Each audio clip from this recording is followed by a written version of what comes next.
And hi to all my dear students. Welcome to my YouTube channel.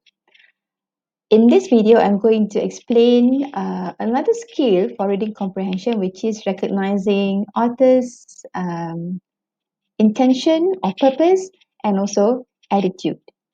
All right. So for those who are not able to view my video, if you're having any, internet data issue, you may listen to the audio file and refer to the handouts given. Okay, no problem. All right. Um, First of all, let me explain to you about author's purposes. Okay. In general, there are three different types of purposes. First one is to inform. Okay, basically these are very objective, very educative in nature, and with lots of factual information. Okay, the second type is to persuade. To persuade is used. A writer would use persuasion when they are trying to make you change your mind, okay, to make you believe in something or to make you change your action, okay, for example, from not buying something to buying the product. Okay, the last one is to entertain.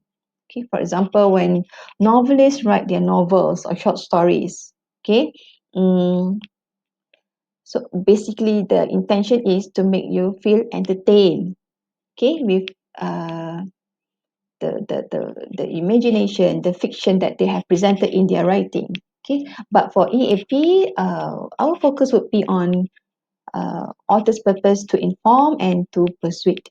Okay, because to entertain is not really focused on academic purposes. Okay, so for informative, right, you can see in the table here, it can be further narrowed down to a few different functions. All right, for example, to illustrate, to define. So all of these are available when you read maybe news from the newspaper or from a report writing. Okay, while to persuade, maybe is when you're trying when the writer is trying to criticize, okay, a certain action or a certain practice, okay, or trying to persuade you to disagree with something. So you can see a lot of opinion words used in the writing. Okay, so by now I hope you are clear about the distinction between these two different types of author's purposes. All right, now let's move to author's attitude. So what is attitude? Okay, so sometimes you say, oh, you got attitude, huh? Okay, so attitude is how um how do you view something? All right, whether you like it, whether you are trying to show it in an angry manner. Okay, so these are some of the examples of different tones and attitudes normally presented by writers. Okay, they can be a bit critical. Critical means they can actually come up with the pros and cons of a certain topic. They are not inclined towards, they are not biased towards certain, certain point of view. Okay, or they can be defensive. Do you know what does it mean by defensive? Defensive means you're trying to justify, keep on justifying, a certain action. Uh, it can be empathetic. What is empathetic? Empathetic is when you're able to understand something based on other person's point of view. All right. Frustrated. What about impartial? Impartial is you're not biased. Okay, you're objective. You're not here, uh, neither there. All right.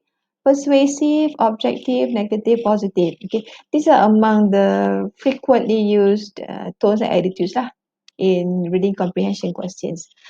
Further down here, you can see a lot more other attitudes. Okay, for you to explore.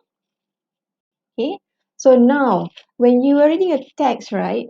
Sometimes the questions would ask you, what is the tone of the writer? So how do you answer this question? Okay. From your reading, you should be able to figure out the word choice. Okay, what kind of words are being used in the text? Are they positive words or are they negative words? All right, or are they opinion words? Opinion words are something like maybe the writer keeps on using the word destructive, damaging, bad, becoming worse. So those are all negative opinions, right?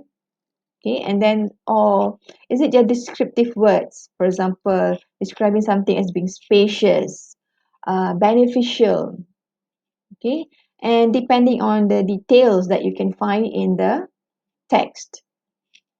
Imagery, sometimes with the use of idioms, personification, okay, so you can have all these images that will actually help you to get the clue of, the author's attitude